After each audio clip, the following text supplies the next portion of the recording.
Hello मेरे प्यारे बच्चों, कैसे हो आप लोग। आशा करता हूं कि मां शारदे की कृपा से आप सभी स्वस्थ और मस्त होंगे। चलिए मेरे प्यारे बच्चों, आज की क्लास में मैं केमिस्ट्री, बायो केमिस्ट्री क्लास 12 की केमिस्ट्री का एक पोर्शन है बच्चों, बायो मॉलिक्यूल्स, है ना। ठीक है, तो हम आज की क्लास में bio molecule it means bio chemistry के बारे में बहुत ही महत्वपूर्ण बिंदु के बारे में बात करेंगे। आज हम biochemistry it means bio molecule की जितने भी इंपॉर्टेंट क्वेश्चन होते हैं मेरे प्यारे बच्चों, उस पर डिस्कस करने वाले हैं। आज की क्लास में हम वेरी आईएमपी क्वेश्चंस के बारे में डिस्कस करेंगे जो हमारे बोर्ड एग्जाम्स में आ सकते हैं। इतनी बात क्लियर है मेरे प्यारे बच्चों। आज की क्लास में मैं आपको 20 सेलेक्टेड क्वेश्चन बताने जा रहा हूं जिसको आपको पढ़ना ही पड़ेगा। याद रखिएगा, इस चैप्टर से 6 मार्क्स के क्वेश्चन क्या होंगे बेटा, अपीयर होगा। प्लीज इस चैप्टर के ये जितने भी 20 क्वेश्चन है, इंपॉर्टेंट 20 क्वेश्चन, इसको जरूर पढ़ लीजिएगा, है ना। अदरवाइज बाद में पछताते रह जाओगे। प्लीज इसको जरूर पढ़ लीजिएगा। चलिए without wasting of time class को स्टार्ट करते हैं मेरे प्यारे बच्चों। बट इससे पहले अगर आप मेरे चैनल पर नए होंगे please like this channel and subscribe now. देखेंगे आज हम आईएमपी टॉपिक डिस्कस करें, आईएमपी क्वेश्चन डिस्कस करें मेरे प्यारे बच्चों। किस पर? ठीक है, बायो मॉलिक्यूल्स करके एक चैप्टर है आपका केमिस्ट्री क्लास 12 में। ओके बच्चों, 11 में भी ये क्वेश्चन होते हैं, सभी बच्चों के लिए क्या है, ये बेनिफिट देगा। तो देखेंगे क्या क्या इंपॉर्टेंट होते हैं बच्चों। The first question is what is a biomolecule. इतनी बात क्लियर है। तो ये क्वेश्चन है जो कुछ साल पहले आया हुआ है मेरे प्यारे बच्चों बोर्ड एग्जाम्स में। इतनी बात क्लियर है। तो इस क्वेश्चन की प्रैक्टिस बहुत अच्छे से आपको करनी है। आप सभी को पता है ना बायोमोलिक्यूल्स क्या होते हैं, है ना। आपको पता है कि क्या है, ऐसे मॉलिक्यूल्स जो क्या है सेल की फॉर्मेशन के लिए, लिविंग ऑर्गेनिजम्स को क्रिएट करने के लिए रिस्पॉन्सिबल होते हैं। ऐसे मॉलिक्यूल को क्या कहते हैं, बायोमोलिक्यूल कहते हैं। इतनी बात क्लियर है। लाइक प्रोटीन, कार्बोहाइड्रेट, फैट, ठीक है, न्यूक्लिक एसिड, ये सब क्या होते हैं बच्चों, ठीक है, आपके बायोमोलिक्यूल्स में आते हैं। इतनी बात क्लियर है। एक सेल जो है वो प्रोटीन, फैट, लिपिड और न्यूक्लिक एसिड से बना हुआ है। जो क्या है, सेल बना, सेल से क्या हुआ, ठीक है, लिविंग ऑर्गेनिज्म बने। तो मैं बोल सकता हूं कि लिविंग ऑर्गेनिज्म बोलूं या सेल बोलूं, मतलब तो एक ही होगा ना, है ना। तो देखिए याद रखेंगे, बायो मॉलिक्यूल्स क्या होते हैं, ऐसी मॉलिक्यूल्स है जो क्या कर सकता है, लिविंग ऑर्गेनिज्म को क्रिएट करने के लिए क्या होता है, रिस्पॉन्सिबल होता है। इतनी बात क्लियर है बच्चों। देखेंगे नेक्स्ट क्वेश्चन, देखिएगा, ठीक है। What are the monosaccharides. आपने पढ़ा होगा कार्बोहाइड्रेट, यस और नो, यस, ओके। आपने कार्बोहाइड्रेट में पढ़ा होगा, ठीक है बेटा। कार्बोहाइड्रेट क्या होते हैं, ठीक है, एक ऑर्गेनिक कंपाउंड्स होते हैं जो क्या होते हैं, पॉलीहाइड्रोक्सी एल्डिहाइड या फिर पॉलीहाइड्रोक्सी कीटोन्स होते हैं, है ना। इतनी बात क्लियर है। तो आपको पूछा गया है इसमें मोनोसेकेराइड क्या होता है, क्लियर है कि नहीं है, ठीक है, बात क्लियर है कि नहीं है। तो आप लोगों को पता होगा कि मोनोसेकेराइड्स क्या होते हैं बेटा, ग्लूकोज का बेसिक यूनिट होता है। इतनी बात क्लियर है, ठीक है। शुगर मॉलिक्यूल्स को क्या कहते हैं बच्चों, ठीक है, यूनिट कहते हैं कार्बोहाइड्रेट्स का, या इसी को क्या कहते हैं, मोनोसेकेराइड्स के नाम से भी जाना जाता है। एग्जाम्पल की बात करूं तो मोनोसेकेराइड्स के एग्जाम्पल क्या है बच्चों, ठीक है, इसके एग्जाम्पल है ग्लूकोज, फ्रक्टोज एंड गैलेक्टोज। इतनी बात clear, this are the monosaccharides. Okay, now next question, ठीक है, ये भी क्वेश्चन बहुत इंपॉर्टेंट है, म्यूटा रोटेशन, क्लियर है, अच्छे से याद कर लीजिएगा म्यूटा रोटेशन का कॉन्सेप्ट। इतनी बात क्लियर है कि नहीं बच्चों, होनी चाहिए। ओके, ठीक है, ये आपके कार्बोहाइड्रेट से रिलेटेड क्वेश्चंस है। इतनी बात क्लियर है बच्चों।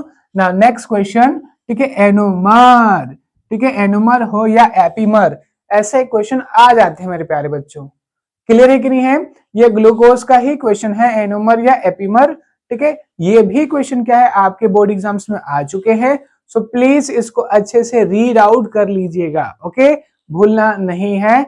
एनोमर या epimer, what do you mean by anomer and epimer, ये क्वेश्चन आया हुआ है। इतनी बात क्लियर है बच्चों।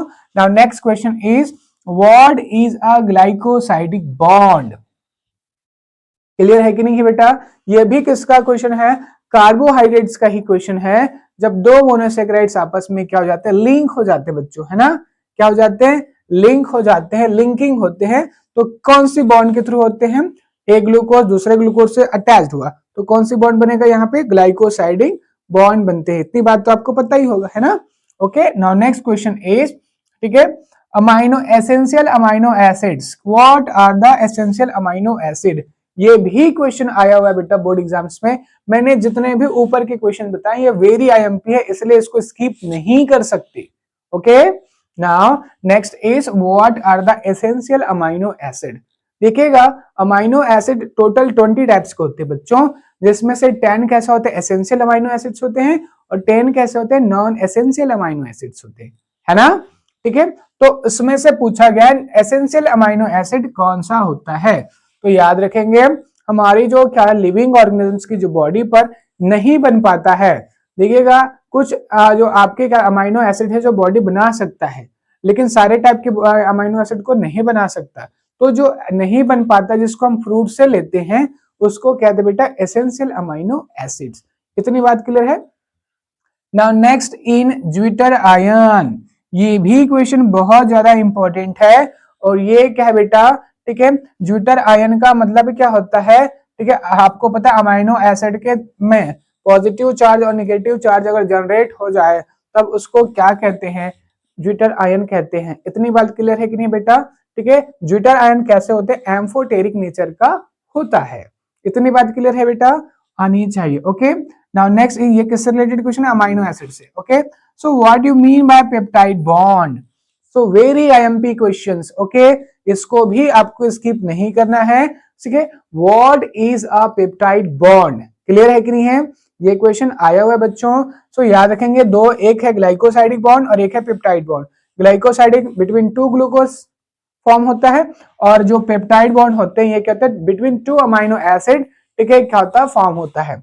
इतनी बात की दो अमाइनो एसिड के बीच में जो क्या होता है, बॉन्ड का फॉर्मेशन होता है, उसको कहते हैं बेटा पेप्टाइड बॉन्ड। इसका फार्मूला पूछा गया है। ओके, और अगर मैं इसकी फार्मूला की बात करूं तो ये उसकी फार्मूला है। इतनी बात क्लियर है कि नहीं बच्चों, होनी चाहिए। ओके, क्लियर है। सो पेप्टाइड बॉन्ड पर क्वेश्चन आते हैं, अच्छे से पढ़ना पड़ेगा आपको। Okay, now next is denaturation of protein. इतनी बात क्लियर है बेटा, ये क्वेश्चंस को आप डबल स्टार लगा लीजिए, ये बहुत इंपॉर्टेंट क्वेश्चन है बेटा। इतनी बात क्लियर है, और इसके एग्जाम्पल भी आपको बताने पड़ेंगे। क्या बताने पड़ेंगे, एग्जाम्पल। ओके, बात क्लियर है। ये मल्टीपल टाइम्स क्या है बोर्ड एग्जाम्स में आ चुके हैं मेरे प्यारे बच्चों। सो प्लीज आप इसको इस क्वेश्चंस को रीड करके जाइएगा। ओके, ठीक है, डी नेचर का मतलब क्या होता है, जो 4D प्रोटीन्स होते हैं, जो 3D प्रोटीन्स होते हैं, ये कैसे होते हैं बेटा, क्वाइल या फिर सुपर क्वाइल होते हैं। तो जब इसको क्या किया जाता है, तोड़ा जाता है, डी नेचर किया जाता है, और टेम्परेचर पर हो या किसी दूसरे तरीके से हो, ठीक है, एसिड बेस डालकर, ठीक है, तो ये किस में चला जाता है, ये अपना स्ट्रक्चर बदल देता है और ये 1D या 2D पैटर्न पर क्या 2D प्रोटीन पर क्या हो जाता है, कन्वर्ट हो जाता है। तो इसी प्रोसेस को क्या कहते हैं, डीनेचुरेशन ऑफ प्रोटीन्स कहते हैं। Okay, so next question is what is a reducing sugar. क्या है, रिड्यूसिंग शुगर। ये भी बहुत इंपॉर्टेंट क्वेश्चन है कि कौन सा ऐसा क्या है, ठीक है, शुगर मॉलिक्यूल्स है, कार्बोहाइड्रेट है, जो रिड्यूसिंग टाइप का होता है, ठीक है, जो रिड्यूस कर सकता है। तो आंसर में क्या आएगा बेटा, ठीक है, अगर आप क्या करते हैं, ऐसी ग्लूकोज जो फेलिंग सॉल्यूशन को रिड्यूस कर देता है ना, उसी को क्या कहते हैं बेटा, फेलिंग सॉल्यूशन या टोलेंस सॉल्यूशन को क्या कहते हैं, रेजेंट को क्या कर सकता है, ठीक है, रिड्यूस कर सकता है, उसी को क्या कहेंगे, रिड्यूसिंग शुगर कहते हैं। और इसका आंसर क्या बेटा, ग्लूकोज और फ्रक्टोज दोनों के दोनों कैसे होते हैं, रिड्यूसिंग शुगर होते हैं। इतनी बात क्लियर है। So next question is very IMP question, ठीक है, विच शुगर प्रेजेंट इन, ठीक है, मिल्क। मिल्क में कौन सा शुगर प्रेजेंट होता है, स्टार मार्क लगा लीजिए, ये क्वेश्चन आया हुआ है और ये बहुत ही ज्यादा क्या है, इंपॉर्टेंट है। इतनी बात क्लियर है बेटा। सो याद रखेंगे, ठीक है, आपका कौन सा लैक्टोज जो शुगर होते हैं वो किस में प्रेजेंट होता है बेटा, ठीक है, आपके, ठीक है, मिल्क में प्रेजेंट होता है। और अगर पूछ लिया जाए कौन सा प्रोटीन प्रेजेंट होता है, तो यस केसीन प्रोटीन किस में होते हैं बच्चों, आपकी ठीक है मिल्क में होते हैं। इतनी बात क्लियर है। Now next question is what is the difference between DNA and RNA. Double star mark लगा लीजिए, कैसा डबल स्टार मार्क लगा लीजिए बच्चों, क्योंकि ये जो क्वेश्चन है ये भी बहुत इंपॉर्टेंट है बच्चों। इतनी बात क्लियर है। ये भी क्या हो सकते हैं, आपकी क्लास 12 केमिस्ट्री में आ सकता है, आया आ सकता नहीं, आया हुआ है, इसलिए आप इसको बिल्कुल भी छोड़ नहीं सकते हैं। ओके, नाउ नेक्स्ट इज ठीक है question number 13, what are the enzymes. ये तो बहुत ही इंपॉर्टेंट है बेटा, इसको बायोकैटलिस्ट के रूप में भी यूज किया जाता है। इतनी बात क्लियर है। ये क्या कर सकता है, बायोकेमिकल रिएक्शन की स्पीड को स्लो या फास्ट करवा सकता है ना, इसलिए इसको बायोकैटलिस्ट कहते हैं। इसको एंजाइम्स के नाम से भी जाना जाता है। इतनी बात क्लियर है। ये नेचर में क्या होता है बेटा, प्रोटीन ही होते हैं। इतनी बात क्लियर है। Now next is what is a glycogen. इतना बात क्लियर है कि नहीं बेटा, ठीक है आपको पता है ना, ठीक है हमारे जो क्या होते हैं, हमारा जो क्या है लिविंग ऑर्गेनिज्म ह्यूमन बींग्स होते हैं, हम लोग स्टार्च को किसके फॉर्म पर कन्वर्ट करते हैं बेटा, ग्लाइकोजन के फॉर्म पर कन्वर्ट करते हैं। तो ये भी क्या एक टाइप का कार्बोहाइड्रेट से तो है ना। इतनी बात क्लियर है कि नहीं है, होनी चाहिए। Now next question is right the basic difference between fibrous and globular protein. Double star mark लगा लीजिए, ये क्वेश्चन बार बार आए हैं मेरे प्यारे बच्चों, 2 से 3 बार आ चुके हैं, इसलिए क्या है इसको आप किसी भी कंडीशन पर छोड़ेंगे नहीं। ओके बच्चों, क्लियर है ना, ठीक है। तो दोनों में आपको 3 डिफरेंस आपको पता होनी चाहिए, ग्लोब्यूलर प्रोटीन और फाइब्रस प्रोटीन में। इतनी बात क्लियर है बेटा, होनी चाहिए। ओके ठीक है। अब नेक्स्ट है बेटा आपका right the function of starch. Starch का क्या फंक्शन है, ठीक है आपको बताना है। स्टार्च एंड ग्लूकोज का क्या क्या फंक्शन है, ये भी क्वेश्चन आ सकता है। सो प्लीज इसको अच्छे से क्या करेंगे, रीड आउट करेंगे। और एक बार ऐसा क्वेश्चन आया था कि स्टार्च के जो सब यूनिट्स होते हैं उसके नाम पूछ लिए थे बेटा, है ना, तो इसके सब यूनिट्स भी आपको याद होनी चाहिए। Okay, now next is right the source of maltose, ठीक है, सुक्रोज एंड आपका क्या है गैलेक्टोज एंड एक और होता है बेटा लैक्टोज। क्लियर है कि नहीं है। सो मोस्ट इंपॉर्टेंट क्वेश्चन, ये भी क्वेश्चन आपके क्या है क्लास 12 केमिस्ट्री में आया हुआ है। ओके, सो माल्टोज का सोर्स क्या होता है, सुक्रोज का सोर्स क्या होता है, और आपके लैक्टोज का गैलेक्टोज का सोर्स क्या होता है। ये क्वेश्चन आया। माल्टोज अनाज में मिलता है बेटा, ठीक, शुगर कैन के अंदर क्या होते हैं आप सुक्रोज होते हैं, और लैक्टोज आपके मिल्क में प्रेजेंट होता है, तो ये बेस्ट सोर्स होते हैं। इतनी बात क्लियर है। आपको ये भी क्वेश्चन आपको याद रखना है, ठीक है। नाउ नेक्स्ट इज, ठीक है क्या है बेटा, explain vitamin and there types. इतनी बात क्लियर है। वेरी आईएमपी, इतनी बात क्लियर है बेटा, ठीक है विटामिन क्या होते हैं और इसके कितने टाइप्स के होते हैं, इतनी बात क्लियर है। और विटामिन से रिलेटेड, विटामिन की डेफिशिएंसी से रिलेटेड जो डिसीज होते हैं, ठीक है आपको पता है विटामिन ए बी सी ऐसा होते हैं ना, ठीक है डी भी होता है, तो इसकी डेफिशिएंसी जो होने वाले डिसीज हैं, ये टॉपिक को आपको 100% पढ़ना है, क्योंकि इससे जो छोटे छोटे क्वेश्चन हैं, शॉर्ट क्वेश्चन हैं, वो एमसीक्यूज हैं, ये इसके बनने के चांसेस बहुत ही ज्यादा हैं, सो दैट इसको आप स्किप नहीं कर सकते विटामिन को। इतनी बात क्लियर बेटा। Okay, now next is explain nucleic acid. इतनी बात क्लियर है। So nucleic acid are the biomolecules. Okay, और इसमें हम लोग क्या करते हैं, डीएनए और आरएनए की स्टडी करते हैं। तो डीएनए और आरएनए से रिलेटेड, उसकी स्ट्रक्चर से रिलेटेड आपको क्वेश्चन देखने को मिल सकता है। सो ऐसे टॉपिक को भी आप नहीं छोड़ सकते। ओके बच्चों, now next is right the function of, क्या लिखा हुआ बेटा, कार्बोहाइड्रेट। कार्बोहाइड्रेट के क्या क्या फंक्शन होते हैं, ये भी आपको पता होनी चाहिए। ओके बच्चों, ठीक है, कार्बोहाइड्रेट का तो बहुत ज्यादा फंक्शन होता है ना, ठीक है आपको पढ़ना ही पड़ेगा ये सब।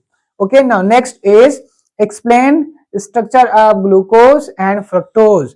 ठीक है, ग्लूकोज का स्ट्रक्चर क्या होता है और फ्रक्टोज का स्ट्रक्चर कैसा होता है, दोनों में डिफरेंस क्या होता है, दोनों में कौन कौन से फंक्शनल ग्रुप एडेड होते हैं, ये सारी चीजें आपको पढ़ना पड़ेगा, क्योंकि ये बोर्ड एग्जाम्स के दृष्टिकोण से बहुत ही ज्यादा इंपॉर्टेंट है।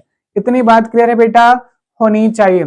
ओके, सो बॉन्ड से रिलेटेड क्वेश्चन, स्ट्रक्चर से रिलेटेड क्वेश्चन, फंक्शन से रिलेटेड क्वेश्चन, फॉर्मूला से रिलेटेड क्वेश्चन आने की संभावनाएं बहुत ज्यादा है मेरे प्यारे बच्चों। याद रखिएगा, जो बायो मॉलिक्यूल का जो चैप्टर है वो 6 मार्क्स देकर जाएगा, सो इसीलिए आपको बहुत ही अच्छे से रीड आउट करने हैं। आज की क्लास में मैंने आपको, ठीक है, इंपॉर्टेंट 20 क्वेश्चंस के बारे में बताया है। ठीक है, ये सारे क्वेश्चन जो दिख रहे हैं बच्चों, ये जितने भी क्वेश्चन आपको दिख रहे हैं, सभी क्वेश्चन की बहुत अच्छे से प्रैक्टिस कर लीजिए। ओके मेरे प्यारे बच्चों, क्योंकि हो सकता है इसमें से कोई ना कोई क्वेश्चन आपके बोर्ड एग्जाम्स में या आपके सेकेंड टर्म में दिखाई देगा। इतनी बात क्लियर है बेटा? सो प्लीज सारे टॉपिक्स को अच्छे से रीड आउट करिए। इतने टॉपिक को अगर आप अच्छे से क्लियर कर लेते हैं तो याद रखिए आपके 6 नंबर पक्के हो जाएंगे। इतनी बात क्लियर है बेटा? ठीक है, और एक टॉपिक और है बच्चों, ठीक है, प्रोटीन से रिलेटेड कौन कौन से डिसीज होते हैं, इसकी डेफिशिएंसी से, कार्बोहाइड्रेट की डेफिशिएंसी से कौन कौन से डिसीज होते हैं, इसको भी बहुत अच्छे से आपको याद रखना है। इतनी बात क्लियर है बेटा? सो आज की क्लास में बस इतना ही। थैंक यू मेरे प्यारे बच्चों।